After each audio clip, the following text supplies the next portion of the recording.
지난 시간까지 y는 ax제곱의 그래프가 어떻게 그려지는지에 대해서 공부를 했었습니다. 자, 이번 시간에는 y는 ax제곱 플러스 q의 그래프는 어떻게 그릴 수 있는지 요거에 대해서 공부를 해볼 텐데요.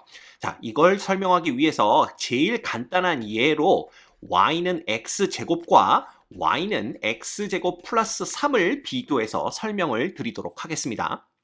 자, y는 x제곱의 그래프는 이미 어떻게 그리는지 알고 있어요. 그래서 우리가 어떤 식으로 했었냐면 x값이 뭐 마이너스 3일 때, 마이너스 2일 때, 마이너스 1일 때, 0, 1, 2, 3일 때 값들 이때의 x제곱의 값이 얼마인지 다 계산을 했었죠. 그래서 9, 여기는 4, 1, 0, 1, 4, 9 해가지고 마이너스 3,9, 마이너스 2,4, 마이너스 1,1 뭐 이런 식으로 이 등식을 만족시키는 순서쌍들을 좌표 평면 위에 점으로 다 찍었었습니다. 그래서 그 점들을 쫙 모아서 y는 x제곱의 그래프를 그렸었죠. 자, 그러면 이것도 마찬가지입니다. x값이 이렇게 변할 때 y의 값이 얼마인지, 즉 x제곱 플러스 3의 값은 얼마인지 이걸 계산하면 돼요. 그런데 이미 x제곱이 계산되어 있기 때문에 여기다 3씩만 더해주면 됩니다. 따라서 얘는 12, 얘는 7, 얘는 4, 얘는 3, 다시 4, 7, 12 이렇게 되겠죠. 너무 당연한 결과겠지만 이 함수값들이 정확히 3씩 늘어난 걸 볼 수가 있습니다. 따라서 이 점들이 x좌표는 똑같지만 y좌표만 3씩 늘어난다 이렇게 생각하시면 돼요. 따라서 여기 순서쌍을 구해보면 마이너스 3,12 이렇게 되겠죠. 마이너스 2,7, 그 다음에 마이너스 1,4, 0,3 이런 식으로 이제 순서쌍들이 결정이 되게 될 겁니다. 됐죠? 그래서 이 순서쌍들을 그대로 좌표 평면 위에 찍어주신 다음에 또 이렇게 주르륵 연결해 주시면 돼요. 그 과정을 제가 정확하게 보여드리도록 할게요. 자, 여기 보시면 y는 x제곱의 그래프를 먼저 그렸고요. 그 다음 y는 x제곱 위에 찍히는 점들 몇 개를 이렇게 표시를 한 겁니다. 자, 이것과 이제 비교를 해봤을 때 y는 x제곱 플러스 3의 그래프는 어떻게 그려지는지 그거 한번 설명드리도록 할게요. 그래서 여기 점들 찍힌 걸 보시면 원래는 0,0에 찍혔던 점이지만 y는 x제곱 플러스 3에서는 y값이 3이 커집니다. 그래서 하나, 둘, 세 칸을 위로 올라가서 0,3의 점이 찍히는 걸 알 수가 있어요. 그 다음에 1,1도 마찬가지입니다. y값이 3 증가하겠죠? 그래서 1,4의 점이 찍히고요. 자, 2,4는 2,7에, 그 다음 3,9는 3,12의 점이 찍힙니다. 됐죠? 그 다음에 x가 마이너스 1일 때에도 4의 점이 찍히고요. 마이너스 2,7, 그 다음 마이너스 3,12의 점이 찍히는 걸 알 수가 있어요. 근데 x가 가질 수 있는 값이 이런 값들만 있는 게 아니기 때문에 모든 실수 x에 대해서 순서상 x, y를 구해서 점들을 쫙 찍어주면 y는 x제곱 플러스 3의 그래프가 완성이 됩니다. 자, 그래서 그 과정을 보여드리면 이런 식으로 점이 찍히는 걸 볼 수가 있어요. 그래서 이게 모든 점들이 찍히는 건 아니지만 대충 그래프가 어떤 식으로 그려지는지 그건 볼 수가 있습니다. 그래서 이런 식으로 그래프가 그려지는데 이 그래프를 정확하게 표현하면 이제 이렇게 되는 겁니다. 그죠? 그래서 요거 이렇게 해볼까요? 그럼 이런 식으로 이렇게 그래프가 그려지는 걸 볼 수가 있어요. 그래서 이 그래프를 가만 들여다보면 이 y는 x제곱 위에 찍히는 모든 점들의 y값이 3만큼씩 증가해서 이렇게 점이 찍히게 되는 겁니다. 그래서 쉽게 말하면 y는 x제곱의 그래프를 요 위쪽으로 1, 2, 3만큼 이동을 한 그래프가 y는 x제곱 플러스 3의 그래프가 되는 거예요. 그렇겠죠. 이 모든 점들이 위쪽으로 3만큼 이동하기 때문에 그 점들이 모여서 생기는 이 곡선도 y는 x제곱의 곡선을 3만큼 위로 올린 거랑 똑같습니다. 그래서 이와 같이 y축의 평행한 방향으로, 자, y축과 평행한 방향이라는 것은 위쪽 방향이거나 혹은 아래쪽 방향으로 움직이는 걸 얘기합니다. 그래서 y축과 평행한 방향으로 그래프가 이동하는 것을 우리는 평행이동이다 라고 불러요.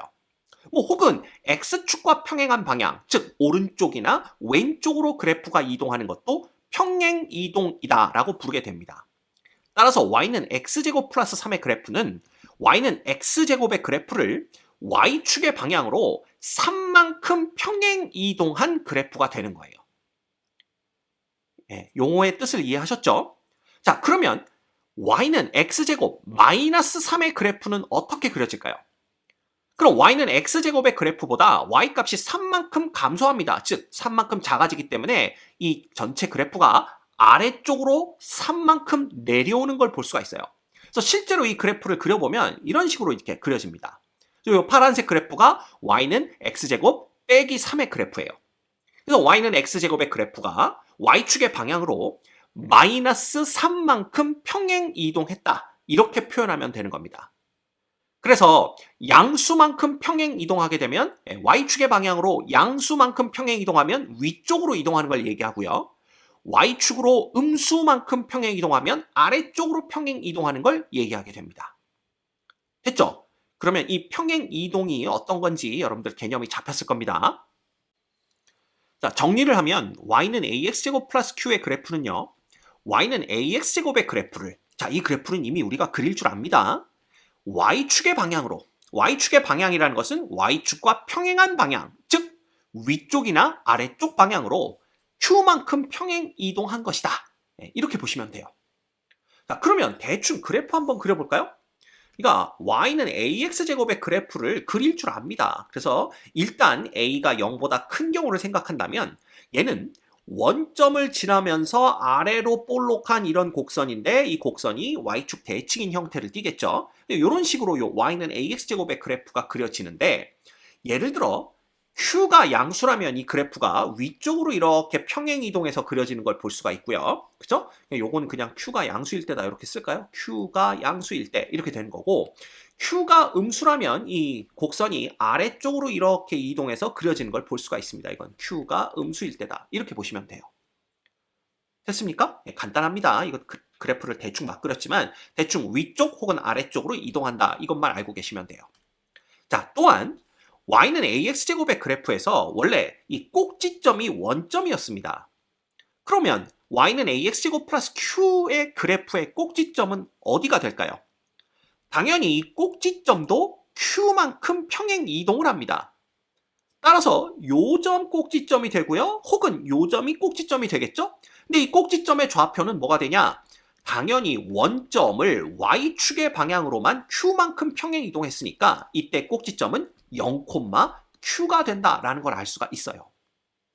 네, 당연히 그렇겠죠.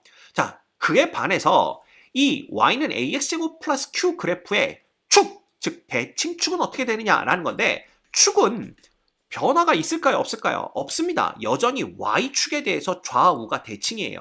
왜냐하면 얘는 위나 아래로만 이동을 했기 때문에 축에는 변화가 없습니다. 그래서 축은 여전히 y축이라는 거, 요걸 기억해 주시면 될 것 같아요.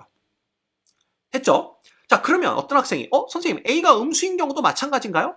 음수인 경우도 마찬가지입니다. 그래서 그래프를 이렇게 그려보면 요게 이제 y는 x제곱 빼기 3, y는 x제곱, y는 x제곱 플러스 3이고요. 이쪽은 y는 마이너스 x제곱의 그래프를 먼저 그린 다음에 자, 마이너스 x제곱 플러스 3은 이 그래프를 y축의 방향으로 3만큼 이동한 겁니다. 그죠? 그래서 위쪽으로 3칸 올라간 걸 볼 수가 있고요. 자, y는 마이너스 x제곱 빼기 3의 그래프는 y는 마이너스 x제곱의 그래프를 아래쪽으로 3만큼 평행 이동한 걸 볼 수가 있죠. 됐습니까? 그래서 a가 양수든 음수든 관계없습니다.